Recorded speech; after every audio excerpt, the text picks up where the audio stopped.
2025 ಮುಗಿತು, 2026 ಪ್ರಾರಂಭವಾಯಿತು. ಎಲ್ಲರಿಗೂ ಕೂಡ ಹೊಸ ವರ್ಷದ ಶುಭಾಶಯಗಳು. ಕರ್ನಾಟಕ ಟಿವಿ ವೀಕ್ಷಕರೇ, ತಮ್ಮ ಆಸೆ, ಆಕಾಂಕ್ಷೆ, ಗುರಿ ಎಲ್ಲವೂ ಕೂಡ ಈ 2026ರಲ್ಲಿ ಈಡೇರಲಿ, ಒಳಿತಾಗಲಿ ಅಂತ ಬಯಸ್ತಾ ಈ ಕರ್ನಾಟಕ ಟಿವಿ ಪ್ರೈಮ್ ಟೈಮ್ ನ್ಯೂಸ್ಗೆ ಸ್ವಾಗತವನ್ನು ಬಯಸನೆ.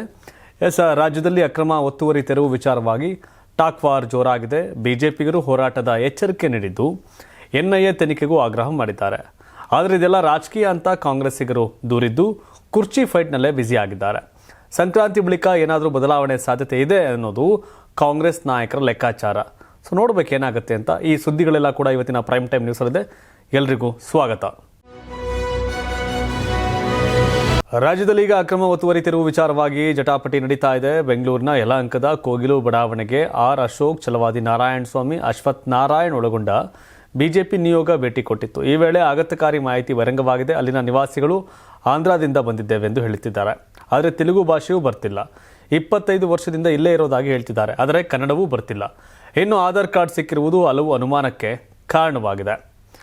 ಸೊ ಬಿಜೆಪಿ ನಿಯೋಗ ಭೇಟಿ ಕೊಟ್ಟಾಗ ಇದು ಬಹಿರಂಗ ಆಗಿರ್ತಕ್ಕಂಥದ್ದು. ಯಾಕೆಂದರೆ 6-7 ವರ್ಷದ ಹಿಂದೆ ಅಲ್ಲಿ ಮನೆಗಳೇ ಇರಲಿಲ್ಲ. ಬಟ್ 25 ವರ್ಷ ಆಗಿದೆ ಅಂತಾರೆ, ಆಂಧ್ರದಿಂದ ಅಂತಾರೆ, ಕನ್ನಡ ಬರಲ್ಲ. ಒಂದಷ್ಟು ಅನುಮಾನಗಳಿದೆ. ಸೊ ತನಿಖೆ ಆಗಬೇಕು ಅನ್ನೋದು ಅವರ ಡಿಮ್ಯಾಂಡು. ಆಗಬೇಕಾಗತ್ತಷ್ಟೇ. 1 ವರ್ಷದ ಹಿಂದೆ ಮನೆಗಳೇ ಇರಲಿಲ್ಲ ಅನ್ನೋದು ಒಂದು ಲೆಕ್ಕಾಚಾರ. ಹೌದು, ಕೋಗಿಲು ಬಡಾವಣೆಯಲ್ಲಿ ತೆರವಾದ ಮನೆಗಳ ನಿವಾಸಿಗಳ ಪೌರತ್ವದ ಬಗ್ಗೆ ಗಂಭೀರ ಪ್ರಶ್ನೆಗಳನ್ನು ಬಿಜೆಪಿಗರು ಎತ್ತಿದ್ದಾರೆ. ಗೂಗಲ್ ಮ್ಯಾಪ್ನಲ್ಲಿ 1 ವರ್ಷದ ಹಿಂದೆ ಈ ಜಾಗದಲ್ಲಿ ಮನೆಗಳಿರಲಿಲ್ಲ, ಈಗ ಮನೆಗಳಿವೆ. ಇವರೆಲ್ಲ ಬಂದು 6 ತಿಂಗಳಾಗಿಲ್ಲ. ಇವರಿಗೆಲ್ಲ ವಿದ್ಯುತ್ ಸಂಪರ್ಕ ಕೊಟ್ಟಿದ್ದು ಹೇಗೆ ಎಂದು ಆರ್ ಅಶೋಕ್ ಪ್ರಶ್ನೆಯನ್ನು ಮಾಡಿದ್ದಾರೆ.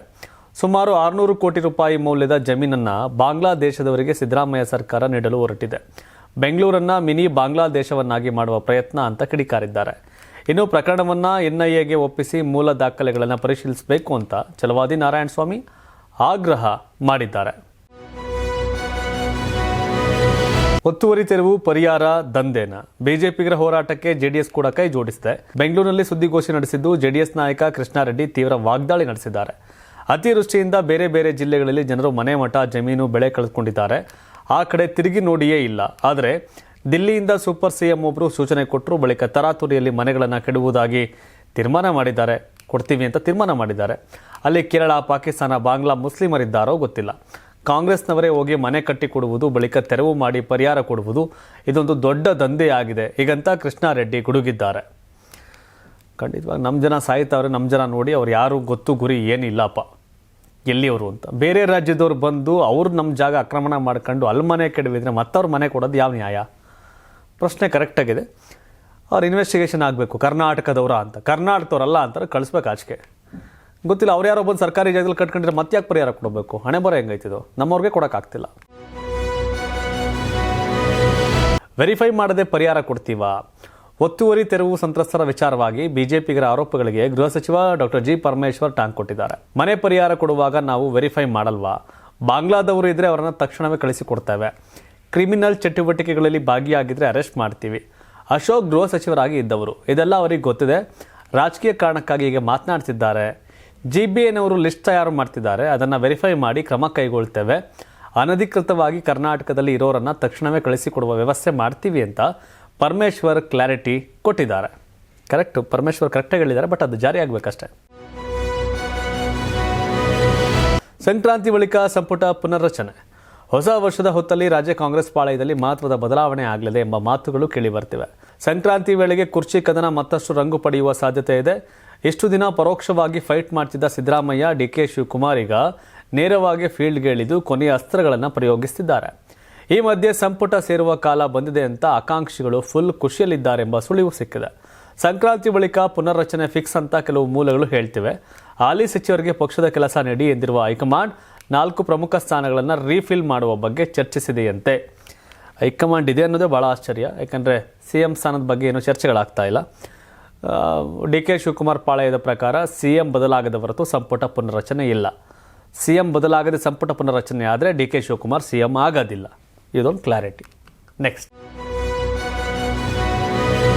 ಸಿದ್ದರಾಮಯ್ಯ ಪಿಣರಾಯಿ ಭೇಟಿ. ಕೇರಳ ಪ್ರವಾಸದಲ್ಲಿರ್ತಕ್ಕಂಥ CM ಸಿದ್ದರಾಮಯ್ಯ ಅಲ್ಲಿನ ಮುಖ್ಯಮಂತ್ರಿ ಪಿಣರಾಯಿ ವಿಜಯನ್ ಅವರನ್ನ ಭೇಟಿಯಾಗಿದ್ದಾರೆ. ತಿರುವನಂತಪುರದ ವರ್ಕಳದಲ್ಲಿ ಶಿವಗಿರಿ ಮಠದ ಕಾರ್ಯಕ್ರಮದಲ್ಲಿ CM ಸಿದ್ದರಾಮಯ್ಯ, ಮಠಾಧೀಶರಾದ ಬ್ರಹ್ಮಶ್ರೀ ಸಚ್ಚಿದಾನಂದ ಸ್ವಾಮೀಜಿ, AICC ಪ್ರಧಾನ ಕಾರ್ಯದರ್ಶಿ KC ವೇಣುಗೋಪಾಲ್ ಕೂಡ ಉಪಸ್ಥಿತರಿದ್ದರು. ಇದೇ ಕಾರ್ಯಕ್ರಮದಲ್ಲಿ ಪಿಣರಾಯಿ ವಿಜಯನ್ ಕೂಡ ಭಾಗಿಯಾಗಿದ್ದರು. ಪಿಣರಾಯಿ ವಿಜಯನ್ ಜೊತೆ ವೇದಿಕೆ ಹಂಚಿಕೊಂಡ ಸಿದ್ದರಾಮಯ್ಯ ಒಂದಿಷ್ಟು ಮಾತುಕತೆ ನಡೆಸಿದ್ದಾರೆ. ಈ ಕುರಿತು ಟ್ವೀಟ್ ಮೂಲಕ ಮಾಹಿತಿ ಹಂಚಿಕೊಂಡಿದ್ದಾರೆ. ಸಿದ್ದರಾಮಯ್ಯ ಅವರ ಈ ನಡೆ ವಿಪಕ್ಷಗಳ ಟೀಕೆಗೆ ಕಾರಣವಾಗಿದೆ. ಒಂದಷ್ಟು ಕಿತ್ತಾಡ್ತಿದ್ರು, ಈಗ ಈ ರೀತಿ ಮಾತುಗಳನ್ನ ಹೇಳ್ತಾ ಇದ್ದಾರೆ. ನೋಡ್ಬೇಕೇನಾಗತ್ತೆ ಅಂತ. ಸಿದ್ದು ದಾಖಲೆ ಫ್ಯಾನ್ಸ್ ಭರ್ಜರಿ ಬಾಡೂಟ. ಇನ್ನೊಂದೇ ವಾರದಲ್ಲಿ ದೇವರಾಜ ಅರಸು ಅವರ ದಾಖಲೆಯನ್ನ ಸಿಎಂ ಸಿದ್ದರಾಮಯ್ಯ ಬ್ರೇಕ್ ಮಾಡಲಿದ್ದಾರೆ. ಜನವರಿ 6ರಂದು ರಾಜ್ಯದಲ್ಲಿ ಸುದೀರ್ಘ ಅವಧಿಗೆ ಆಡಳಿತ ನಡೆಸಿದ ಮುಖ್ಯಮಂತ್ರಿ ಎಂಬ ಹೆಗ್ಗಳಿಕೆಗೆ ಪಾತ್ರರಾಗಲಿದ್ದಾರೆ. ಇದೇ ಖುಷಿಗೆ ಸಿದ್ದು ಅಭಿಮಾನಿಗಳು ನಾಟಿ ಕೋಳಿ ಔತಣಕೂಟಕ್ಕೆ ಭರ್ಜರಿ ಸಿದ್ಧತೆಯಲ್ಲಿ ತೊಡಗಿದ್ದಾರೆ. ಜನವರಿ 6ರಂದು ನೆಲಮಂಗಲದ ಭಕ್ತರಪಾಳ್ಯದಲ್ಲಿ ನಾಟಿ ಕೋಳಿ ಔತಣಕೂಟ ನಡೆಯಲಿದ್ದು, ನಾಟಿ ಕೋಳಿ ಸಾಂಬಾರ್, ಮುದ್ದೆ, ಕಾಳು ಗೊಜ್ಜು, ರೈಸ್, ಪಲಾವ್ ಮತ್ತು ಸಿಹಿ ತಿಂಡಿ ನೀಡಲು ತೀರ್ಮಾನಿಸಲಾಗಿದೆ. 5ರಿಂದ 10,000 ಜನರು ಸೇರುವ ನಿರೀಕ್ಷೆ ಇದೆ. ದೇವರಾಜ ಅರಸು ಅವರು ಒಟ್ಟು 2,792 ದಿನಗಳು, ಅಂದರೆ ಸುಮಾರು 7 ವರ್ಷ 6 ತಿಂಗಳ ಕಾಲ ಅಧಿಕಾರದಲ್ಲಿದ್ದರು. ಸಿದ್ದರಾಮಯ್ಯ ಈ ದಾಖಲೆ ಮುರಿತಿದ್ದಾರೆ. ಹೀಗಾಗಿ ಅಭಿಮಾನಿಗಳು ತುಂಬಾ ಖುಷಿಯಾಗಿದ್ದಾರೆ. ಜನವರಿ 5ಕ್ಕೆ ಬಿಜೆಪಿ ಕೋರ್ ಕಮಿಟಿ ಸಭೆ. ಜನವರಿ 5ರಂದು ರಾಜ್ಯ ಬಿಜೆಪಿ ಕೋರ್ ಕಮಿಟಿ ಸಭೆ ನಡೆಯಲಿದೆ. ಡ್ರಗ್ ಮಾಫಿಯಾ, ಕನ್ನಡಿಗರಿಗೆ ಆಗುತ್ತಿರತಕ್ಕಂಥ ಅನ್ಯಾಯ, ಗೃಹಲಕ್ಷ್ಮಿ ಯೋಜನೆಯಲ್ಲಿನ ಅಕ್ರಮ ಸೇರಿದಂತೆ ಹಲವು ವಿಷಯಗಳ ಬಗ್ಗೆ ಸಮಗ್ರವಾಗಿ ಚರ್ಚಿಸಿ ರಾಜ್ಯಾದ್ಯಂತ ಹೋರಾಟ ಕೈಗೊಳ್ಳುವ ಬಗ್ಗೆಯೂ ನಿರ್ಧರಿಸಲಿದೆ. ಈ ಬಗ್ಗೆ ಬಿಜೆಪಿ ರಾಜ್ಯಾಧ್ಯಕ್ಷ BY ವಿಜಯೇಂದ್ರ ಸ್ಪಷ್ಟನೆಯನ್ನು ಕೊಟ್ಟಿದ್ದಾರೆ. ಈ ಹಿಂದೆ ವಯನಾಡಿನಲ್ಲಿ ಪ್ರವಾಹ ಸಂಭವಿಸಿದಾಗ 100 ಮನೆಗಳನ್ನು ಕಟ್ಟಿಕೊಡುವುದಾಗಿ ಸಿದ್ದರಾಮಯ್ಯ ಘೋಷಿಸಿದ್ರು. ವಯನಾಡಿನಲ್ಲಿ ಆನೆ ದಾಳಿಯಿಂದ ಮೃತಪಟ್ಟವರಿಗೆ 15 ಲಕ್ಷ ಪರಿಹಾರ ನೀಡಲಾಗಿತ್ತು. ಈಗ ಮನೆ ಕಟ್ಟಿಕೊಡುವುದಕ್ಕೆ ಹೊರಟಿದೆ. ನಮ್ಮ ರಾಜ್ಯದ ಬಡವರಿಗೆ ಅನ್ಯಾಯ ಮಾಡ್ತಿದ್ದಾರೆ ಅಂತ ಗುಡುಗಿದ್ದಾರೆ. 3ನೇ ವ್ಯಕ್ತಿ ಮಧ್ಯಸ್ಥಿಕೆ ಇಲ್ಲ. ಭಾರತ ಪಾಕ್ ಮಧ್ಯೆ ಮಧ್ಯಸ್ಥಿಕೆ ವಹಿಸಿದ್ದೆ ಎಂಬ ಚೀನಾ ಹೇಳಿಕೆಯನ್ನು ಭಾರತ ತಿರಸ್ಕರಿಸಿದೆ. ಕದನ ವಿರಾಮ ನಿರ್ಧಾರದಲ್ಲಿ ಯಾವುದೇ 3ನೇ ವ್ಯಕ್ತಿ ಭಾಗಿಯಾಗಿಲ್ಲ ಅಂತ ಪುನರುಚ್ಚರಿಸಿದೆ. ಈ ಕುರಿತು ವಿದೇಶಾಂಗ ಇಲಾಖೆ ಪ್ರತಿಕ್ರಿಯಿಸಿದ್ದು, ಮಧ್ಯಸ್ಥಿಕೆಯ ಬಗ್ಗೆ ನಮ್ಮ ನಿಲುವು ಯಾವಾಗಲೂ ಸ್ಪಷ್ಟವಾಗಿದೆ. ಆಪರೇಷನ್ ಸಿಂಧೂರ್ ನಂತರ ಯಾವುದೇ ಮಧ್ಯಸ್ಥಿಕೆ ನಡೆದಿಲ್ಲ ಅಂತ ಹೇಳಿದೆ. ನಾವು ಈಗಾಗಲೇ ಅಂತಹ ಹೇಳಿಕೆಯನ್ನು ನಿರಾಕರಿಸಿದ್ದೇವೆ.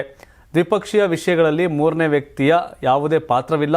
ಆಪರೇಷನ್ ಸಿಂಧೂರ್ ಬಳಿಕ ಪಾಕಿಸ್ತಾನವು ಕದನ ವಿರಾಮಕ್ಕಾಗಿ ಭಾರತದ DGMO ಅವರನ್ನ ವಿನಂತಿಸಿತ್ತು. ಬಳಿಕ ಎರಡೂ ದೇಶಗಳು DGMOಗಳು ಒಪ್ಪಿಕೊಂಡಿದ್ದಾರೆ ಅಂತ ವಿದೇಶಾಂಗ ಸಚಿವಾಲಯ ಹೇಳಿದೆ. ವಿಜಯಲಕ್ಷ್ಮಿ ವರ್ಸಸ್ ಕಾಕಿಪಡೆ. ಅಶ್ಲೀಲ ಕಾಮೆಂಟ್ ಹಾಗೂ ಮೆಸೇಜ್ ಮಾಡಿದವರ ವಿರುದ್ಧ ದರ್ಶನ್ ಪತ್ನಿ ವಿಜಯಲಕ್ಷ್ಮಿ ದೂರು ನೀಡಿದ್ರು. ಇಂದು ಕಮಿಷನರ್ ಸೀಮಂತ್ ಕುಮಾರ್ ಸಿಂಗ್ ಭೇಟಿ ಬಳಿಕ ಮಾಡಿರತಕ್ಕಂಥ ಪೋಸ್ಟ್ನಲ್ಲಿ ಅಸಮಾಧಾನ ಹೊರಹಾಕಿದ್ದಾರೆ. ಪೊಲೀಸರು ಕ್ರಮ ತೆಗೆದುಕೊಂಡಿಲ್ಲ, ನಮ್ಮ ದೂರನ್ನು ನಿರ್ಲಕ್ಷಿಸಲಾಗಿದೆ ಅಂತ ಆರೋಪಿಸಿದ್ದಾರೆ. ಈ ಬಗ್ಗೆ ಬೆಂಗಳೂರು ಪೊಲೀಸ್ ಆಯುಕ್ತ ಸೀಮಂತ್ ಕುಮಾರ್ ಪ್ರತಿಕ್ರಿಯಿಸಿದ್ದು, ವಿಜಯಲಕ್ಷ್ಮಿ ಅವರ ಆರೋಪ ಸುಳ್ಳು ಎಂದಿದ್ದಾರೆ. ನಾವು ಕಾನೂನಿನ ಪ್ರಕಾರ ಕ್ರಮ ತೆಗೆದುಕೊಳ್ಳುತ್ತೇವೆ. DCP ಹಂತದಲ್ಲಿ ತನಿಖೆ ನಡೆಯುತ್ತಿದೆ. ಪೊಲೀಸರು ನಿರ್ಲಕ್ಷ್ಯ ಮಾಡಲು ಸಾಧ್ಯವಿಲ್ಲ. ಒಂದು ವೇಳೆ ನಿರ್ಲಕ್ಷ್ಯ ಮಾಡಿದರೆ ಅಂತ ಅಧಿಕಾರಿಗಳ ಮೇಲೆ ಕ್ರಮ ತೆಗೆದುಕೊಳ್ಳುತ್ತೇವೆ ಅಂತ ಹೇಳಿದ್ದಾರೆ. ಇದಿಷ್ಟು ಇಂದಿನ ಪ್ರೈಮ್ ಟೈಮ್. ಮತ್ತೊಮ್ಮೆ ಎಲ್ಲರಿಗೂ ಕೂಡ ನೂತನ ವರ್ಷದ ಶುಭಾಶಯಗಳು. ನಿಮ್ಮ ಆಸೆ ಆಕಾಂಕ್ಷೆ ಎಲ್ಲವೂ ಕೂಡ ಈಡೇರಲಿ. ಹೊಸ ವರ್ಷ, ಹೊಸ ಕನಸು, ಹೊಸ ಆಸೆಗಳನ್ನು ಗುರಿ ಇಟ್ಕೊಂಡು ಮುನ್ನುಗ್ಗಿ ಸಾಗಿ. ಹಳೆದೆಲ್ಲ ಮುಗೀತು, ಹೊಸದ್ರ ಕಡೆ ಗಮನ ಕೊಡಿ ಅಂತ ಹೇಳ್ತಾ ಇವತ್ತಿನ ಪ್ರೈಮ್ ಟೈಮನ್ನು ಮುಗಿಸ್ತಾ ಇದ್ದೇನೆ. ಧನ್ಯವಾದ. ಇದು ಕರ್ನಾಟಕ ಟಿವಿ, ಕನ್ನಡಿಗರ ಧ್ವನಿ. ಸಂಕ್ರಾಂತಿ ಹಬ್ಬದ ಪ್ರಯುಕ್ತ ಆಡ್6 ಮತ್ತು ಕರ್ನಾಟಕ ಟಿವಿ ವತಿಯಿಂದ ರಾಜ್ಯ ಮಟ್ಟದ ಸಂಕ್ರಾಂತಿ ರಂಗೋಲಿ ಸ್ಪರ್ಧೆ.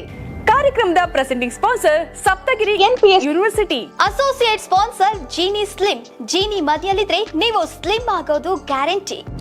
ಕೋ sponsor Nandana palace, legendary Andhra restaurant change.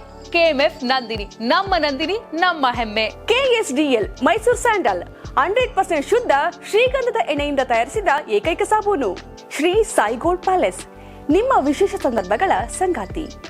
ರಾಜ್ಯಾದ್ಯಂತ ಬೆಂಗಳೂರು ಸೇರಿ 35 ಕೇಂದ್ರಗಳಲ್ಲಿ ಸಂಕ್ರಾಂತಿ ರಂಗೋಲಿ ಸ್ಪರ್ಧೆ. ರಂಗೋಲಿ ಬಿಡಿ, ಆಕರ್ಷಕ ಬಹುಮಾನ ಗೆಲ್ಲಿ. ಜಿಲ್ಲಾವಾರು ವಿಜೇತರಿಗೆ ಬೆಂಗಳೂರಿನಲ್ಲಿ ಜನವರಿ 18ರಂದು ಗ್ರ್ಯಾಂಡ್ ಫಿನಾಲೆ. ಅರ್ಹತಾ ಸುತ್ತಿನ ಮೊದಲ ಬಹುಮಾನ 5,000 ರೂಪಾಯಿ. ದ್ವಿತೀಯ ಬಹುಮಾನ 3,000 ರೂಪಾಯಿ. ತೃತೀಯ ಬಹುಮಾನ 2,000 ರೂಪಾಯಿ. ಫಿನಾಲೆಯ ಮೊದಲ ಬಹುಮಾನ 30,000 ರೂಪಾಯಿ. ದ್ವಿತೀಯ ಬಹುಮಾನ 20,000 ರೂಪಾಯಿ. ತೃತೀಯ ಬಹುಮಾನ 10,000 ರೂಪಾಯಿ. ಹೆಚ್ಚಿನ ಮಾಹಿತಿಗಾಗಿ ನೋಡ್ತಾ ಇರಿ ಕರ್ನಾಟಕ ಟಿವಿ. ಯಾರಾಗ್ತಾರೆ MLA ಅಭ್ಯರ್ಥಿ 2028 ಶೀಘ್ರದಲ್ಲೇ. ಪ್ರತಿದಿನ ಒಂದೊಂದು ಕ್ಷೇತ್ರದ ಟಿಕೆಟ್ ಆಕಾಂಕ್ಷಿಗಳ ಸಂಪೂರ್ಣ ಮಾಹಿತಿ ಪೊಲಿಟಿಕಲ್ ಜರ್ನಲಿಸ್ಟ್ KM ಶಿವಕುಮಾರ್ ಅವರಿಂದ. ಕರ್ನಾಟಕದ ನಂಬರ್ 1 ಡಿಜಿಟಲ್ ಮೀಡಿಯಾ ನಿಮ್ಮ ನೆಚ್ಚಿನ ಕರ್ನಾಟಕ ಟಿವಿಯಲ್ಲಿ ಮಾತ್ರ.